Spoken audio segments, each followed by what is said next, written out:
that's why John Goodman in the second season of The Righteous Gemstones is the ultimate John Goodman. What is going on, everybody? This is the Cover Band Confidential Podcast, the podcast for cover band musicians and band leaders to learn how to rock more while also sucking less. In Atlanta, Georgia, I am Adam Johnson. In Greensboro, North Carolina, Dan Ray. You guys in the Patreon are really going to have to deal with a bunch of TV talk. Yeah. Yeah. We just rolled in and was like, hey, have you seen this? Did you watch that? I got to say, Big Lebowski, John Goodman is going to have some words for you. I think you'll be surprised. Okay. All right. So last week was my re-entry date. This is yours. So Yes. How was your week? Just super nice. We hit the beach well, it wasn't enough time. We got there. We drove there. It's about 4 It never hours is. away. But sometimes it is. Sometimes it is. Yeah, drove Saturday, spent the day Sunday, back today Monday. So our usual turnaround, but we're starting to confront that that's not enough. So I booked our next visit for 4 days, which will be Wow. a step up. But today was playing in the beach, playing in the pool, driving 4 hours. So I'm ready to be horizontal. Good, sir. Yeah. Were you able to apply sunscreen in a solid, consistent manner? We'll find out. As of right now, it seems like it. Very good. Yeah. I'm still peeling. If that's, Well, I don't recommend it. It's not been great. right. So this week has been just kind of catching up because this is the first time we've all kind of been in the same house for a while Right. because the kids have been traveling, doing trips and that kind of thing. We have a gig coming up in 12 days. Got a rehearsal scheduled for not this Thursday, but the following Thursday, just to make sure we haven't all forgotten how to play our instruments. Also, I've got an inquiry about doing some sub work, mostly kind of in the October, November Nice. kind of time period. Doing one of those Porch Fest thingies, which, Fun. the kids, they're doing. They like them a lot. It's a good time. So that's cool. And, just making content and playing stuff. I got a new office chair. Sweet. And it's got the things where you can push the armrests aside. Oh, So like ideal guitar playing. yes, This was perfect. that was a Prime Day deal I gave to myself. Love that. Very excited. Love that. I picked up a dash cam, just a real cheap one, just to kind of prove the concept. And I drove it to the beach and back, and by God, it cammed the whole way. Love it. Yeah, did its job. Let's see. So we Liquid IV was on Prime Day and definitely took advantage of that. All right. And we got a new Roomba, which means that the podcast dungeon now has the old Roomba. Ah, So my floors are much cleaner now. So, sure. but the big win for Prime Day was, of course, the Lasco Air Movers. A bunch of our listeners, Mhm. multiple guys in my band bought one because they were like $20 off. Like it was It was significant. a good deal. Other fun things is I got an email from the guys at AirTurn, and they sent me this lovely Bluetooth 4-button situation. Yes, Just cause. just cause. I think this is what making it feels like. Wow. I happen to I have guess. the very same 4-button AirTurn Bluetooth page changer thing. The BT on- 500S4. That's the one on my pedal board, the board that I use acoustic and that I feed into the Quad Cortex when I'm playing electric has my wireless receiver, the vocal pedal, and that. Yeah. So that's all I need to play acoustic, and I've liked that pedal. I have it set up to be page down, page up, next song, last song. Yeah, I got it configured to do that in Band Helper today. Yep. And honestly, the thing that I'm most impressed with is that the plastic looks like and feels like metal. Yes. How they do that? I don't know. It's a plastic body, but it's bulletproof. When I pulled it out, like I did an unboxing actually on TikTok Nice. Live, and I was like, look at this metal thing. I was like, wait a second, Not metal. that ain't metal. No. Very impressive. Yeah. But it's a nice little piece of kit, super rugged. And I've got a flex goal that I want to try to pull off. It has nothing to do with music, but I'm very excited to try. And if I figure it out, you'll definitely be hearing about that. that's good. The other thing about it is it charges over. It takes 9-volt power Mm-hmm. power, and then the battery in it is forever. Like charge Well- it once, and it'll go for many hundreds of hours. I think you say 200 hours. Yeah. I think is the Yeah. Well, which is a fair amount of hours. in terms of like my gigging life, I'm using it in 3-hour increments, and I've Right. never run it out. And I plug it in periodically on my board, but mostly it lives unplugged. As an ADHD boy, that makes me concerned I know. because I will forget. Well, but then and then plug it it'll be in, like, it'll just run great. That's fair. Yeah. Fair point. So let's see. I feel like we're caught up. I think that's all the news. We got a band gig August 5th, and my whole rehearsing life for the previous month was getting a sub bassist ready. So I haven't seen my real bassist, Zoe, in quite a long time. So we're going to get together, kind of like you, just make sure we know the songs still and can acquit ourselves credibly. Awesome. In other bad news, it turns out at our last gig, I broke one of the tuning pegs off of my Explorer, Yeah. which means it can't tune anymore. So I got to buy new ones. Not really looking forward to that because they're weird because they're like the tulip style ones, but they're smaller. And so finding like I want to get a locking version just to make string changing that much easier. But there's just like very few options out there, and they're a bit pricier than I want to put on that guitar. But the resale on these things is getting crazy because they're out of production now. So it might be worth it. Yeah. But if I want to use it again, I gotta go ahead and take care of that. Anywho, I didn't know if you and I haven't discussed this, but it actually turns out that in total we have actually crossed over 200,000 downloads of this podcast. Dang. So far, I think it was over the last maybe like month and a half we crossed that threshold. Cool. But yeah, we're currently sitting at 216,664 downloads, plays, and streams of this show, which feels lifetime. Crazy. Yeah. Cumulative. That's wow. Since 2018. Yeah. Dang. I'll tell you this: in 2018, all year long, we had 2,784 downloads. The very following year, it was 17,000. It's a bit of a jump. Yeah. Well. And every year after that has been consistently higher as well. But it's crazy to think that you go from 2,000 to 17,000. We were so proud of that 2,000 too. Oh man, every single one of them. Yeah. Because I feel like we earned them. You know. Yeah. For sure. Now, the reason why we bring that up, of course, is so people understand why we get such glowing reviews. Yay. And this one came in 1st of July, 5-star review on Apple Podcasts. Username is Dude in Long Johns. And his title says, better than the Joe Rogan experience, which that's a lot. Yeah. I'm still unpacking that. We talked about it when it came in. I was like, whew. Yeah. Anyway. I mean, there's a lot of dimensions to that. Oh, for sure. Yeah. It says, as a truck driver, I have more time than most for podcasts and less time for everything else, which explains why I don't do gigs. These guys are my number one go-to cast because I'm interested in playing live someday and find the inside of Cover Band Confidential inspiring and entertaining. I imagine that a working musician would find this content amusing and valuable. So big thanks to Dude and Long Johns.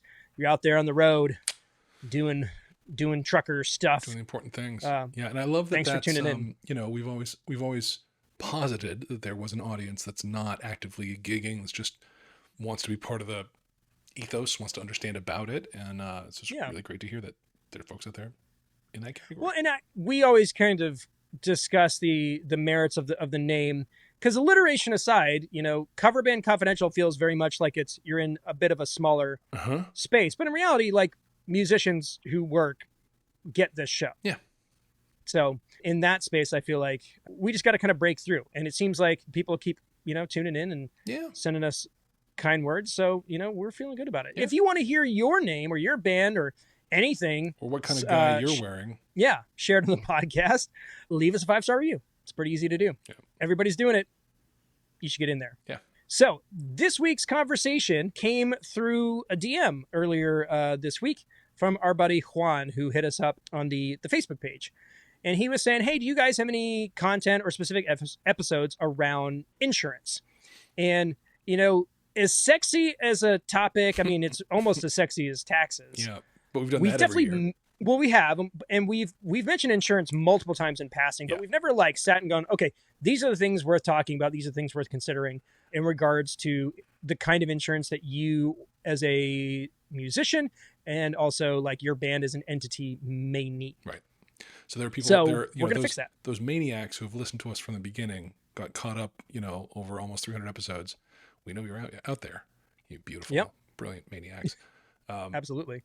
You'll have heard this in pieces, but we maybe haven't ever really put it together into a topic before. Yeah. So we'll start with the easy one, which is gear insurance. Yes. Because it's the most obvious one that you would need. So if you're wondering about gear insurance, you should have gear insurance. Now, there's a lot of conversations around, your homeowner's policy may cover it, your auto policy may cover it, depending on, what happens to the gear wherever you are. But it is well worth pursuing getting a standalone policy just for your music gear. Yeah. Primarily because there are companies who do insurance for music gear that specialize in music gear replacements and insurance. Yep. So they treat you like a musician who needs their gear, Right. Right. Versus a homeowner policy where they're like, wait, I don't get it. Like, you need how much was this worth? Well, that You know? and like, I recently exercised my car insurance policy. I had a car situation that I needed my insurance to handle, and it's not quick Mm-mm. at all. It was 3 months at least to get that paid out. And if you got a gigging calendar, that's not that's not going to work, right? So That's not gonna be it. I have known of people who got special riders on their homeowner's policy to cover that stuff, and it's a way to go. Financially, I'm sure that's fine. Sure. But in terms of the turnaround, in terms of the way that they handle policy claims, it's hard to think that's going to be a real workable way for musicians to operate. Yeah. Who do you do your gear through? Because I mean, you've had these policies for a while, and you've actually cashed them in, right? That's right. Yeah, I use Music Pro Insurance. Mm-hmm. Google that. They're not paying us to talk about them, but they are one of the ones. We'll take it if they want to. Sure. Yeah, no, they're not presently paying us to talk about them. But yes, I've had insurance on my gear since I bought my first PA, which was in about 2018, something like that. I dropped my first over $2,000 on a single item and said, I need to ticket. have this handled. And so you go to their website and you list out your gear, and if you can, they ask you for like serial numbers and model numbers and as much detail as you can give them and what the cost of it is to replace. If you go, by the way, to Sweetwater and pull down your orders, often the order history will have the serial number. That's true. That's a the great unit. point. That's where you can find that stuff. Mhm. But you put in all that stuff and then they come back to you with a price, and it's not bad. I mean, I pay my annual fee for this is $188. And Okay. currently that covers a list of gear worth $11,760. So, I'm not a math magician, so I threw the numbers in, and that totals up to $15.67 a month. Yeah. And that covers how much? It's up to almost like $12,000? Yeah, darn near $12,000 for, not very much money a year. And I'm one of the few people that I know of who's actually made a claim and had it paid out. I had an iPad that I bought and used for a lot of things, but I put it on this policy because I also gigged with it. Yeah. And one day it fell off my desk. It fell, 2.5 feet, and the screen shattered like to flinders. And I went into the Apple store and I bought a replacement, and literally on my way out I thought, oh God, this is on my policy, isn't it? And I went and looked it up, and it was. And so I claimed on it, and it literally was 24 hours later. I had one phone call with a guy who just asked me some questions about it, and I sent them the receipt from the Apple store, and there was a check in the mail within like 48 hours. Yeah. Piece of cake. Couldn't be easier. And the fact of the matter is that Music Pro has a stellar reputation among our community. I don't know of anybody who has had a negative experience with them as a company. So we will most certainly put their website in the description of the episode. And if you are not using them, you should absolutely do it. That's right. Now, because they're not paying us and we don't have an exclusive with them, there are some others. Clarion is one. Next Insurance is another. So they're not the only game in town, but I guess due diligence would encourage you to shop around a little bit. But man, I've never seen anything better. And it's been years since I shopped it, to be perfectly honest, but it's hard to think you're going to beat this deal. Well, listen, if you try to set up a policy with Music Pro and there's any sort of like note section, say Cover Band Confidential Podcast sent me here. Right. You should sponsor their show. Yeah. You should give them all the money. All of it. For sure. So yeah, I haven't had to use that policy, but I was in a situation where one of our first houses as a married couple, we got burgled and my recording stuff got taken, and got a check for everything, but it was through the, our renter's insurance. And it was long and tedious and not ideal, but everything that I've dealt with as far as with Music Pro has been rock solid. And other than the initial part of gathering the serials and that kind of stuff, which is kind of labor intensive and time consuming, it's well worth the effort, especially when you consider what you're paying versus what you could potentially get. Another good example of this kind of situation was the guys in Yacht Rock Review. We were talking about them. They were on this tour opening for Kenny Loggins. Their first night, they play the show, and then a couple of pros just cleaned them out. They literally pulled the rear axle out of their van to push it away from their trailer so they could steal the trailer. It's it was crazy. Wow. And they were searching through air tags, and if it had an air tag, they threw it out. They were professionals. Wow. They knew what they were doing. All right. And of course, all their stuff was insured, and they're still out there doing their thing. They literally just recorded a special for PBS. Like, it's gonna be one of those things that they play during like the pledge drives and stuff, which is pretty wild. But yes, gear insurance. If you don't have it, get it. Yep. You never know when you're gonna need it. Yep. And part of it, if you kind of understand the business model of insurance, one of the things that the pricing tells me is that theft and loss and whatever of this kind of gear must not be very frequent, right? Because even with my claim, I'm sure they've made money on me. Sure. Right? They don't price these things not to. And so some actuary has figured out that they can sell this insurance cheap because gear is actually pretty safe, So if that factors into your decision to do this or not, the insurance company is really good coverage. But if you just really want to not, one of the things that their pricing tells us is that you might be okay. Yeah. But, if you shouldn't risk it. I wouldn't. I don't. So don't. Yeah. Let's not. Yeah. And say we did. There you go. Wonderful. So that's the easy part. If you got gear, get it insured. Easy peasy. The next one is, it's not more complicated, but there's a lot more permutations of what you may or may not need. And that is event liability insurance. Mm-hmm. Now, your band doesn't carry an annual policy. My band doesn't carry an annual policy, but there are a number of band leaders in the Patreon community that do hold annual policies.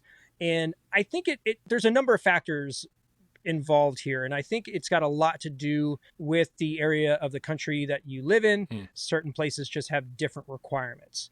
But if you are a group that is looking to get into corporate work, but especially like if you're kind of in the Northeast corridor of states, most of those places are going to require you to carry an insurance policy. Right. For the event. And depending on how many of those you do a year, it might be more affordable for you to just carry an annual policy versus doing them piecemeal. And what does a liability policy cover us for?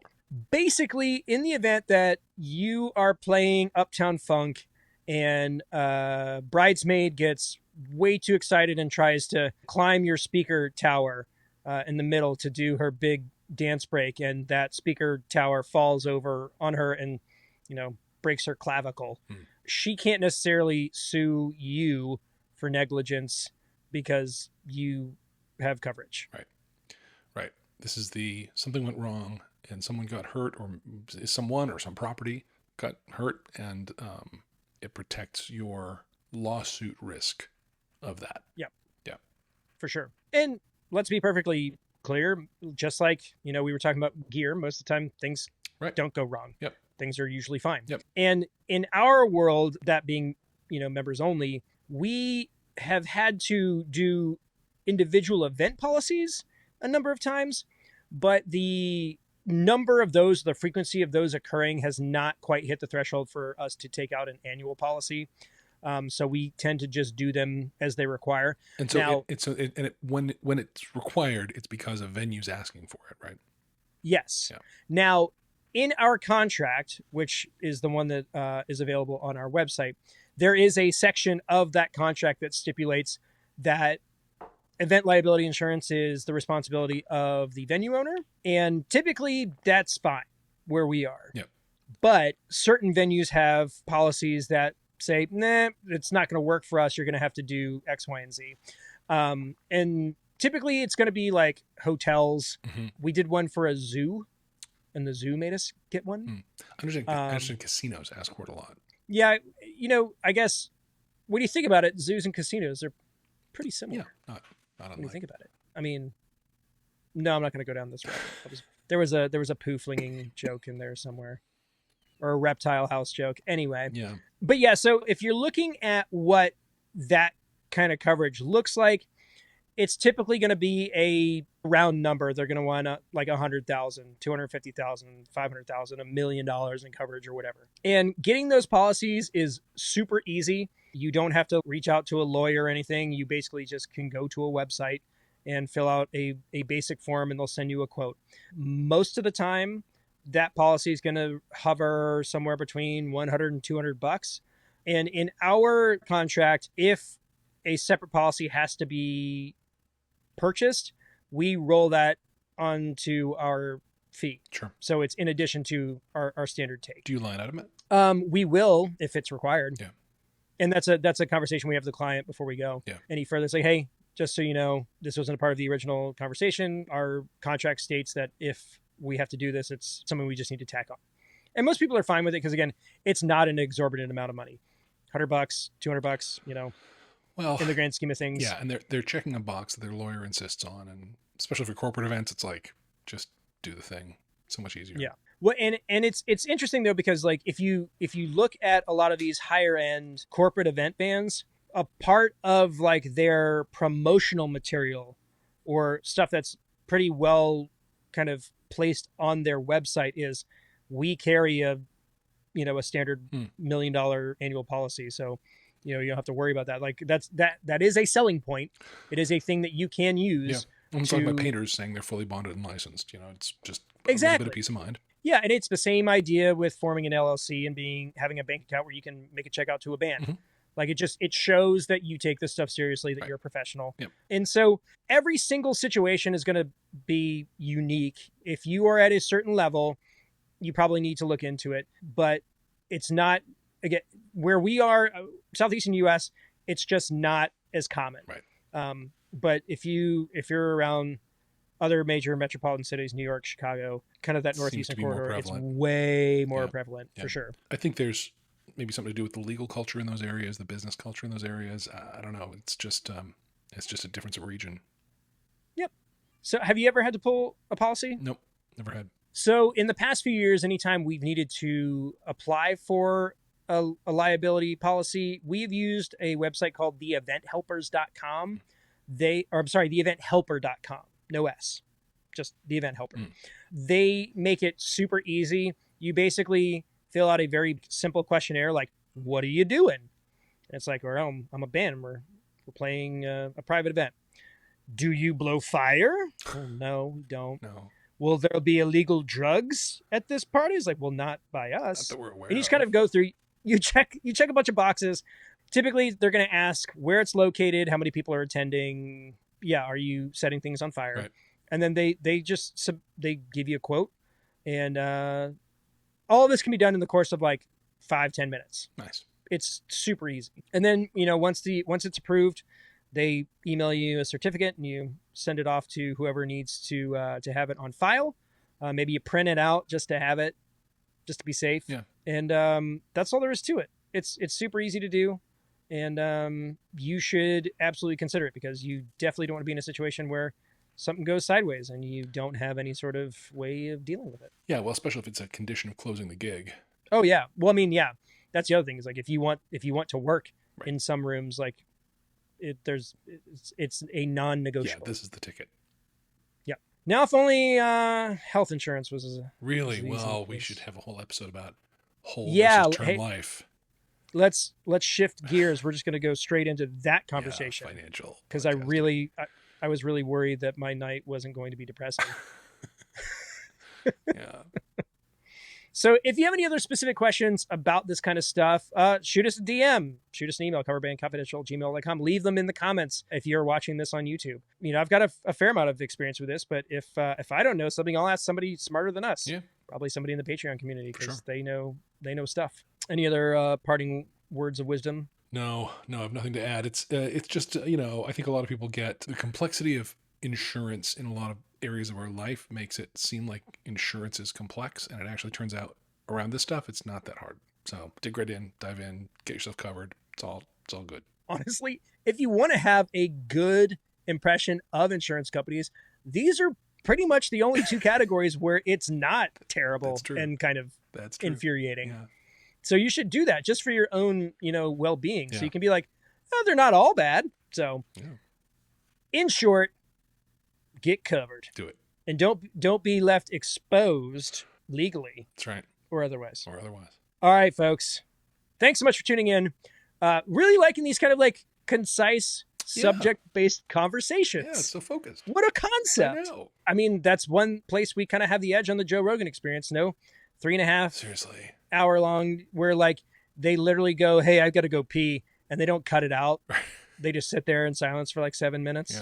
Yeah. We're getting it to you tight and concise, right. nice and easy to digest. Listen, you're trucking down the road, you can listen to 15 episodes, That's true. I feel like, I mean, our guy who's, doing long hauls, he's probably plowing through these episodes. I would hope. 30 minutes here, 40 minutes there. I mean, it's got to be just bam, bam, bam. Yeah. Well, everybody, thanks so much for tuning in. We appreciate each and every one of you. Every day we're getting kind words and fun conversations from people all over the world who listen to and enjoy it. And we appreciate each and every one of you. Yep. If you'd like to support the show, you can do a number of things, but we'll go ahead and let Mike take it from here. Otherwise, I will go ahead and call it for this week. In Atlanta, Georgia, I'm Adam Johnson. In Greensboro, North Carolina, I'm Dan Ray. You have been listening to the Coverband Confidential podcast for the week of July 21st, 2023.